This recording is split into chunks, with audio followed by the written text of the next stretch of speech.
you're reading, I don't know, the Apple terms of service. It's a general thing.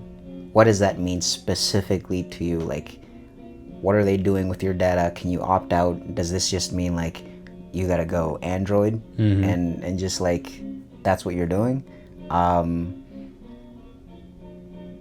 at the other end, it's like, what am I actually paying for? What am I getting out of this? What are they getting out of this? Like, they're getting access to me, and what are they doing with like the data? And like, how is that exchange happening? Like I think maybe in like the next 50 years, people will realize the last 10 years up to now, people have just been giving away their data for free. Like, these huge corporations are like making so much money off of the algorithms that they're making from like consuming our data and being able to like tweak what happens because they have access to all of us. Most people aren't even aware of that. Like, you're getting this phone and you're getting this software and you think, oh, it's because you paid $1,000 for your iPhone that's what you were paying. No, you paid them to get your spy data on you, right? Like, and then sell to you, right?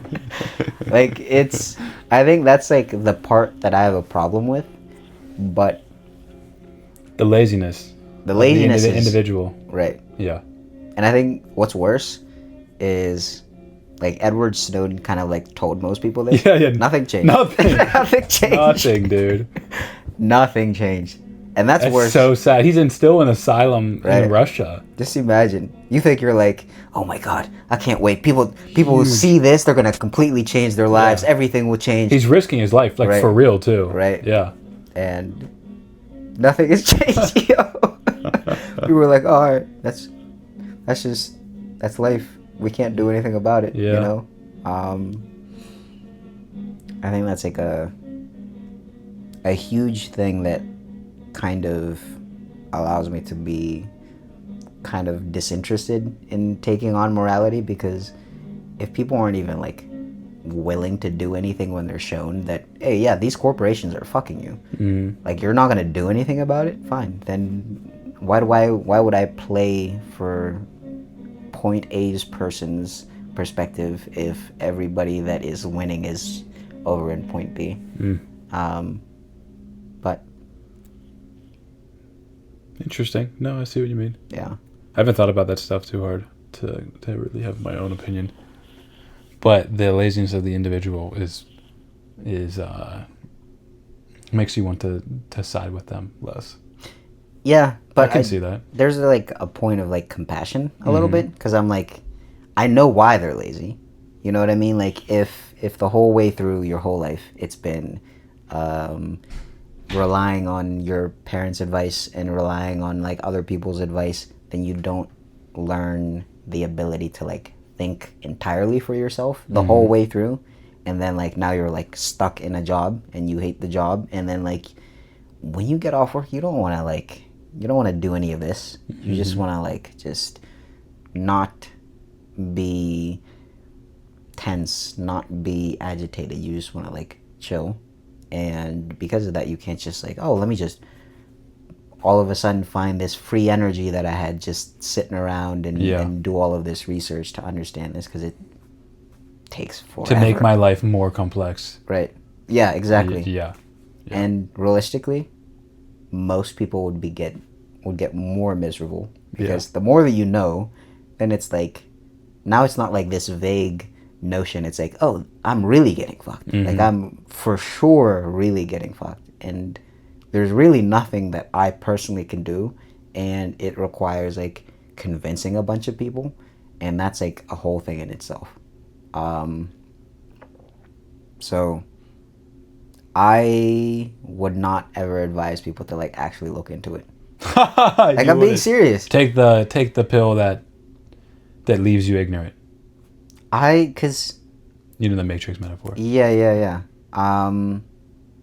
I think most people should stay, because the thing is, if you're somebody that's going to, but that's not advice for you, for yourself. You're saying just for the average person, you would say not to.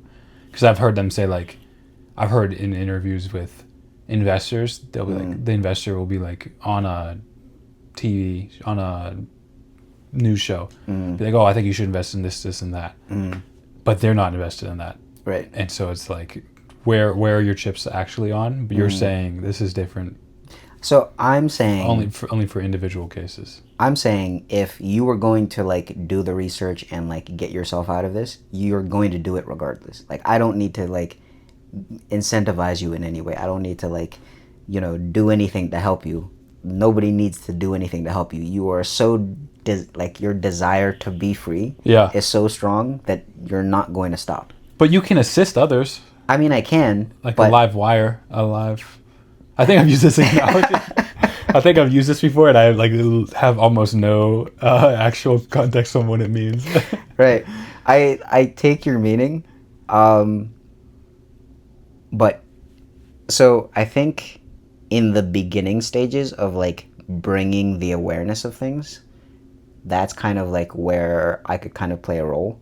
But like in the actual you doing the research, you actually internalizing all of this stuff, and you getting curious about how things work, we can have conversations like we do, but most of it falls to you, because at the end of the day, you're the one who's going to need to understand all of this to be the agent who runs your own life and understands like what the repercussions are, what are like the consequences, what the variables are, what the parameters are. Like you need to know all of that.